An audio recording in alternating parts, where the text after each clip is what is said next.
Hello, everybody. Welcome to Spark with Inspiration and your daily pop of positivity. Oh my goodness, you guys, it is colder than hell outside. This morning when I woke up, it was 14 degrees Fahrenheit. I don't know what that is in Celsius, but it is so icy, and it's windy too. So it was like unbelievable. It's the coldest I remember it being in a long time. The teens aren't good anyway, but when you get below like 19 and you get in the mid-teens, it's really frosty. I couldn't believe it. So anybody that lives in the Northeast or is experiencing this, I hope you're having a nice warm toasty day. I was just like, I'm not even going out at all. It just is like almost painful. But let's see what is going on for you guys today. We have the Poet, the King of Scrolls, Wheel of Fortune, and the Queen of Stones, Queen of Pentacles. I'm loving this energy today because I was reading this thing this morning about ways to stay creative, and I feel like this is really talking about it. Our new perspective, being on top of things and looking down and going, how can I stay interested in life and the everyday? And sometimes, it's all different. We have a different spectrum of feeling throughout the day. Like, I don't personally love going out in the kitchen, seeing a sink full of dishes first thing in the morning. But what I do right then is I make a mental note. If I don't like to see this, probably my kids and Ian and nobody else does. So why don't I make a pact that the next time I come in the kitchen, I'll be mentally geared up to just do them quickly. I can make a ritual out of it, listen to music. And I also think of creative things while I'm doing that, so I get in this headspace, like, how can I make my area aesthetically pleasing and nice and clean and all of this. Now, it's this really cool poster that I read about ways to tap into that creative power and feel good. Listening to music is really great. Decluttering your space, loving what you do, finish old projects, because oftentimes if we take something out and we complete it, we feel galvanized for something else. Because I feel like our human psyche doesn't like all those little open tabs, like, oh, you started this necklace yesterday, you started this chapter, and then you started a new book. It's like it does like a completion cycle. So if we complete a project, it's kind of like it's opening new doors to creativity. Definitely turn off distractions. I know when I'm trying to focus on one thing, like maybe the tarot deck, I don't want to be scrolling and TikToking and looking and diluting my attention. So, this is just having the power of focus on what you're doing and how you're doing it. And oftentimes from the perspective of, I can create anything that really like enchanted space. Another way for different creative things, eat different cuisine, question things, let go of fear, be curious, sketching. Like, I love to have just a sketchbook and a pen close by. Crazy ideas come up all the time, right? Usually right before bed, or like when we're already busy in the car, and it's great to have like your phone by so you can record something that comes up, and keep notes at the times when you feel most confident, the people that make you smile and laugh, the moments that maybe were in challenging, but you're thankful for those. And even those challenging moments, no matter how hard they were, they lead us to the person we are today. And self-love and all of this gaining access to our best creative, loving self isn't about loving ourselves when everything is happening that's good or all the time, but really truly growing through hard stuff.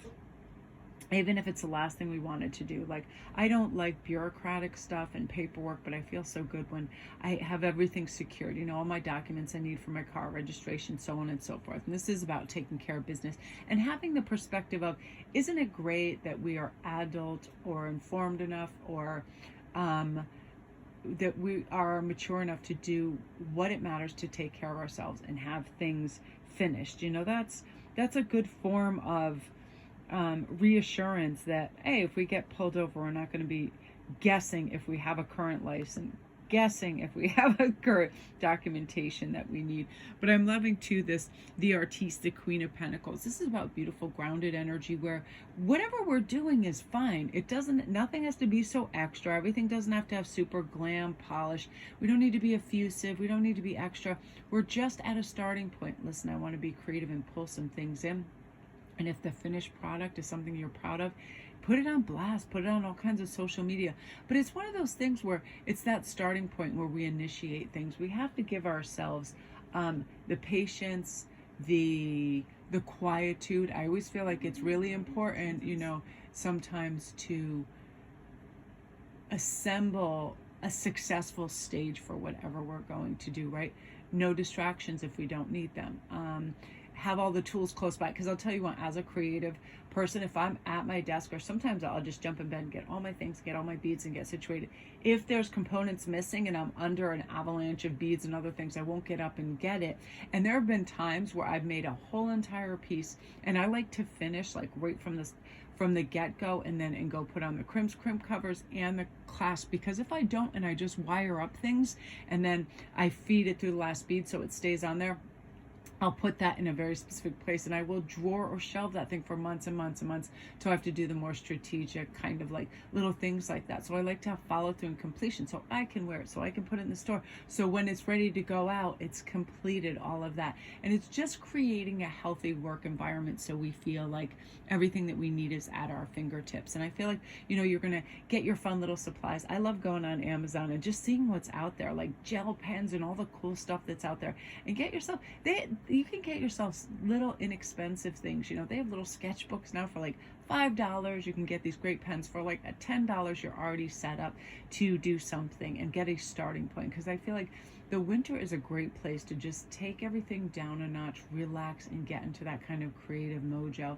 And also see, sometimes there's latent natural gifts we don't even know we have, and then all of a sudden, whoa, we start calligraphy, and damn, this is interesting and I'm good at it type of thing. So try different things as well, and then see, you know, hey, I really have a penchant for this and I like it. So those are our messages for today, you guys. Thank you so much.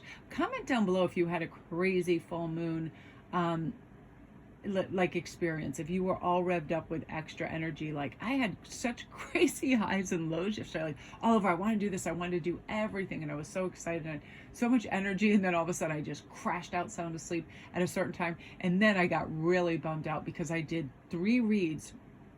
I did 3 private, I did a full moon read, and then a regular private, and then another one, and something crazy happened with the audio. It just opted out. It did not record audio, and I couldn't figure out what was going on.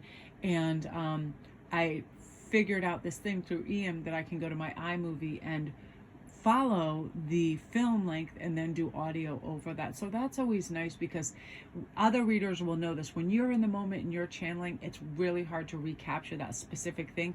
And oftentimes, because it's coming direct from source, you don't even remember what you said, but you remember what you felt. So if you have those cards in front of you, like I did with the iMovie, I was able to put things back in place, but I was really disappointed. And I thought, you know what, just start doing the audio over, you'll feel better. And then I just kept it moving. I didn't get caught in that, like, you know, that Mercury retrograde, like everything, it's all electronics are evil, because there's something about lost work that, you know, where you can't recapture that moment, where we just have to be in the flow and let it go, and, you know, just do the best you can. Start over, don't get upset, because it affects the energy that is out there. And I was watching this great, this wonderful fellow and this speaker, and he's like, you know what, all we should aim for in life is, like, when we go into an environment, when we go in a room, leave that person, that place better than we found it. Try to bring up that vibration, make people feel good. It's so healing, it's so connective, it's so wonderful. There's nothing I relish more than something that's happening right now, and I see it in my mirror as I'm speaking. My one cat, Winter, loves my voice, like when I'm talking.